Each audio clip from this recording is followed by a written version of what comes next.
ভাই 1 বছর আগে ছিলেন বিলাই, টক শোতে যান নাই, অনলাইনে কানেক্টেড হইছেন, সেখানেও কি যেন নক করছে, বাসা থেকে দৌড়াইতেছেন। মানে এটা তো আমরা মানি, এর মানে আপনারা বিলাই তো ছিলেন।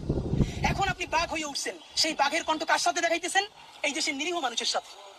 আওয়ামী লীগ কয়টা ধরে ফেসতে পারছেন? কয়টা আওয়ামী লীগের বিরুদ্ধে অ্যাকশনে যাইতে পারছেন? কোটি কোটি টাকা খায় ওই হাজিবুল সেলিমের লোকের স্টেজে উঠান।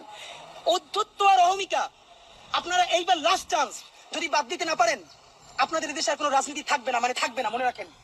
চূড়ান্ত অধ্যত্ব এবং অহমিকার সিম্বল ছিল শেখ হাসিনা। শুধু তার পদত্যাগ না, পতন হয়েছে, দিল্লিতে গিয়ে লুকাইতে হয়েছে। সুতরাং আপনারা তো তার ধারে কাছেও না। সালাউদ্দিন ভাই থেকে শুরু করে অন্যান্যরা সংস্কার কমিশনে যেই গার্ডস নিয়ে, যেই অ্যাটিটিউডে কথা বলেন, আমরা আহত হই।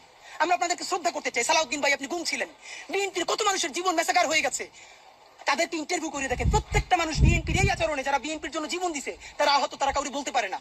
আমাদেরকে অগণিত বিএনপি কর্মীরা ধরে বলে, ভাই আপনারা যেটা বলেন এইটা শতভাগ সত্য, একটা দলের কাঠামোর মধ্যে আছে, বলতে পারতেছি না, কিন্তু এভাবে নেওয়া যায় না। আরে ভাই 1 বছর আগে ছিলেন বিলাই, টক শোতে যান নাই, অনলাইনে কানেক্টেড হইছেন, সেখানেও কি যেন নক